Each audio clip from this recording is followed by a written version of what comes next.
Assalamualaikum warahmatullahi wabarakatuh. Kaifahalukum anak-anakku yang solih dan solihah. Bagaimana kabar kalian semuanya? Semoga saja kalian dalam keadaan sehat dan tetap semangat.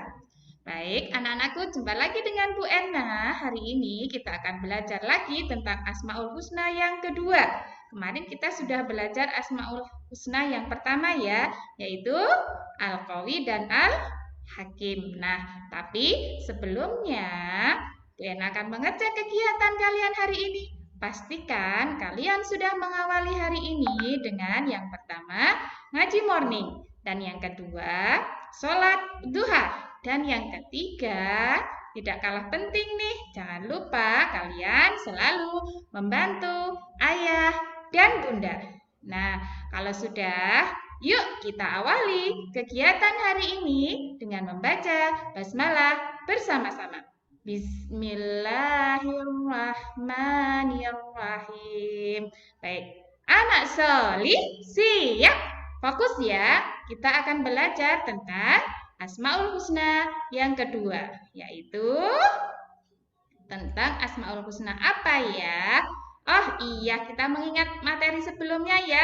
Kemarin kita sudah belajar tentang Al-Qawi dan yang kedua tentang Al-Hakim. Nah, hari ini kita akan belajar Asmaul Husna Al-Musawwir dan yang keempat adalah Al-Qadir. Yuk kita lakukan yuk. Nah, lagunya dengan dua mata saya. Masih ingat? Hitungan ketiga ya. Wahid, isnain, salat. Al-Qawi artinya yang maha kuat. Al-Hakim artinya maha bijaksana. Al-Musawwir artinya pembentuk rupa. Al-Qadir artinya yang maha kuasa. Alhamdulillah, sudah hafal semuanya ya, anak solih dan solihah tentunya. Nah, hari ini kita akan belajar tentang Al-Musawwir. Tadi Al-Musawwir apa artinya? Pintar. Al-Musawwir itu artinya yang menciptakan rupa, yang membentuk rupa. Siapa yang menciptakan dan membentuk rupa? Tentunya Allah Subhanahu wa Ta'ala. Yuk kita belajar bersama-sama. Fokus. Allah menciptakan makhluknya sangat beraneka ragam, baik rupa, bentuk, sifat, maupun warna kulitnya. Ya tidak, ada yang kulitnya hitam, ada yang putih, dan sebagainya. Ada yang sawo matang, dan banyak lagi ya.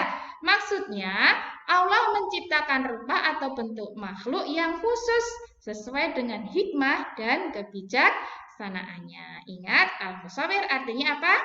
Pembentuk atau menciptakan rupa, baik bentuk, sifat, warna kulit, rambut, ada yang keriting, dan sebagainya.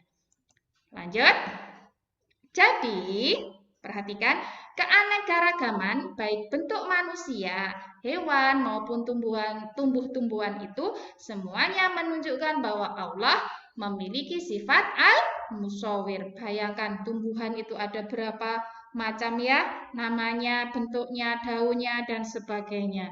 Yang hewan ada yang dari yang paling kecil sampai yang besar ada semuanya. Kemudian manusia juga ada yang pendek, ada yang tinggi, ada yang gendut, ada yang kurus, dan sebagainya. Itu bukti bahwa Allah memiliki sifat al-musawwir. Pinter. Lanjut ya. Nah, sifat al-musawwir Allah itu tercantum dalam surat Al-Hujurat ayat 13. Ingat, sifat al-musawwir Allah tercantum dalam surat Al-Hujurat ayat 13. Yuk baca bersama-sama. Ta'awud ya.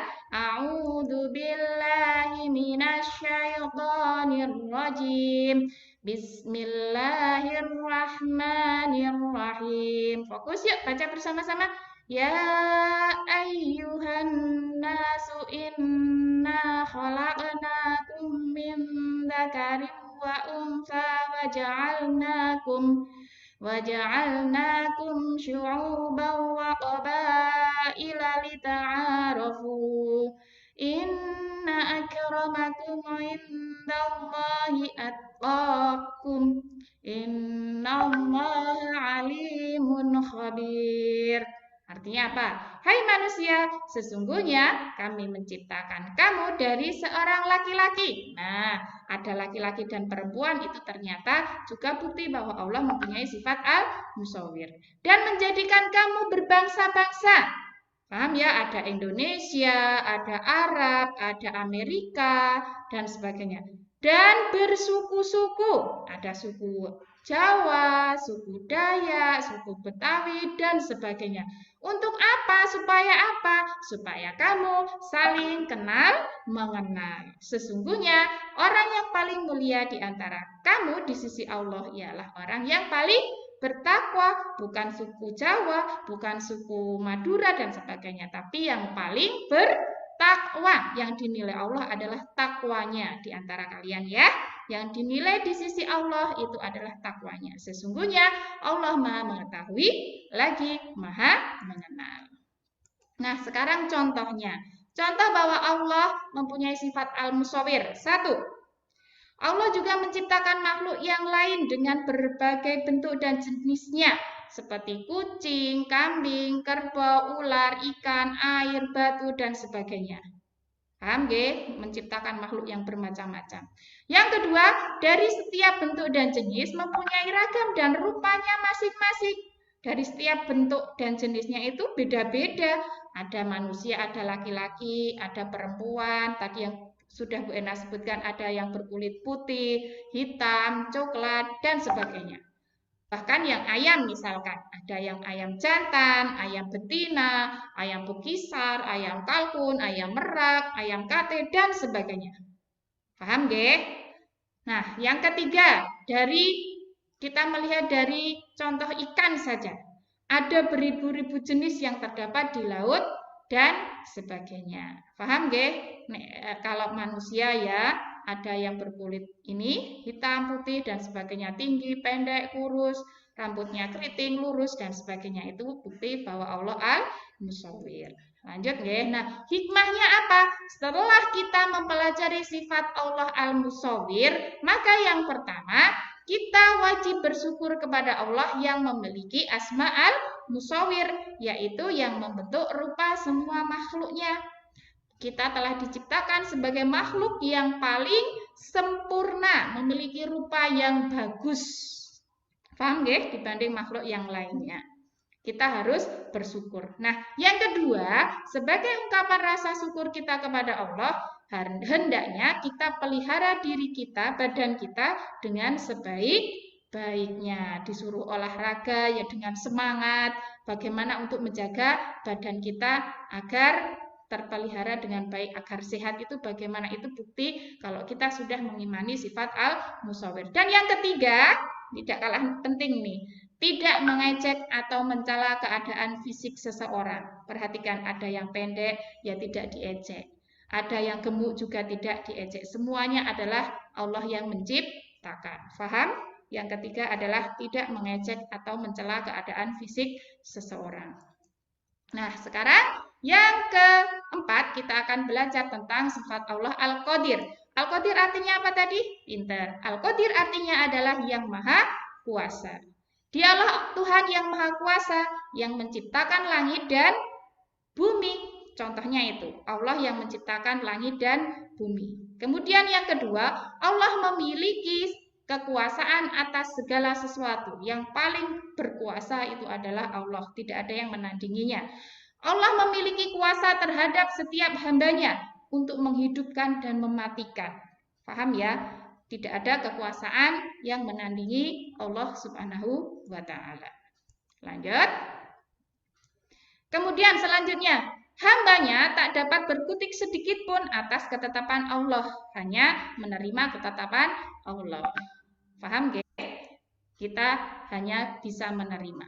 Kemudian yang selanjutnya, Allah Maha Kuasa atas seluruh alam semesta berikut makhluk yang ada di dalamnya. Maha Kuasa seluruh alam semesta ini. Dan semua makhluknya itu adalah kuasa Allah Subhanahu wa Ta'ala. Lanjut. Allah Maha Kuasa yang melimpahkan rahmat dan menjatuhkan hukuman bagi siapa yang dikehendaki. Ingat, Allah yang Maha Kuasa. Manusia yang berbuat ingkar ya diberikan dosa. Manusia yang berbuat baik ya diberikan pahala. Itu sesuai dengan kehendak Allah Subhanahu wa taala. Paham ya? Lanjut. Perhatikan. Allah Maha Kuasa atas seluruh alam semesta beserta penghuninya. Allah berkuasa memberikan rahmat dan Allah pula yang berkuasa memberikan bencana. Tadi yang solih ya diberikan pahala atau rahmat, yang ingkar ya diberikan dosa. Paham nggih? Ataupun hukuman. Allah memberikan pahala dan menghukum siapa saja yang Dia kehendaki dan tidak ada satupun makhluk yang dapat atau yang mampu menolaknya. Nah, kalau sifat Allah Al-Qadir itu tercantum dalam firman Allah surat Al-Ahqaf ayat 33. Yuk baca bersama-sama. A'udzu billahi minasyaitonir rajim. Bismillahirrahmanirrahim. Fokus.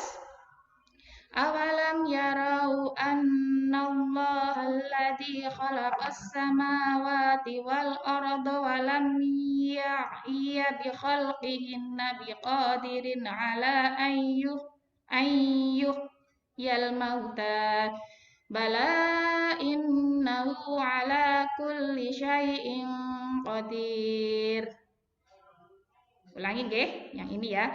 Walam ya'ya bi khalqihinna biqadirin ala ayyuhyal mauta. Bala innahu ala kulli syai'in qadir. Artinya, dan apakah mereka tidak memperhatikan bahwa sesungguhnya Allah yang menciptakan langit dan bumi, dan Dia tidak merasa payah karena menciptakannya, kuasa menghidupkan orang-orang yang mati. Bahkan sesungguhnya Dia Maha Kuasa atas segala sesuatu, yang menciptakan langit dan bumi dan menghidupkan orang-orang mati. Paham ya? Itu tercantum dalam surat apa tadi? Pintar. Al-Ahqaf ayat 33 tentang sifat Allah Al-Qadir. Nah, kemudian selanjutnya kita akan mempelajari tentang hikmah. Setelah kita mempelajari tentang Al-Qadir, maka kita tidak sombong karena kekuasaan tertinggi itu hanya ada di tangan Allah. Seseorang yang sudah beriman kepada sifat Allah Al-Qadir, maka dia tidak sombong. Yang kedua, tapi dia juga tidak pasrah terhadap takdir. Tidak gampang putus asa orangnya. Paham? Yang pertama tidak sombong, yang kedua tidak gampang putus asa terhadap takdir, kita harus tetap berusaha. Kemudian yang ketiga, tetap berusaha melakukan yang terbaik, orangnya semangat. Paham? Nah, demikianlah sesungguhnya hanya Allah yang memiliki sifat Al-Qadir. Allah lah yang Maha Kuasa dengan kekuasaan yang tidak terbatas. Ya, tidak ada yang menandinginya. Oke? Baik, tugasnya adalah lihatlah YouTube Bu Erna berulang-ulang. Yang kedua, merangkum dua Asmaul Husna yaitu Al-Musawwir dan Al-Qadir. Kemudian yang ketiga, buatlah rangkuman, kemudian difoto dan dikirimkan di Google Classroom. Paham tuh? Baik, kita akhiri kegiatan belajar hari ini dengan membaca hamdalah bersama-sama. Alhamdulillahirabbil alamin. Wassalamualaikum warahmatullahi wabarakatuh. Ma'assalamah.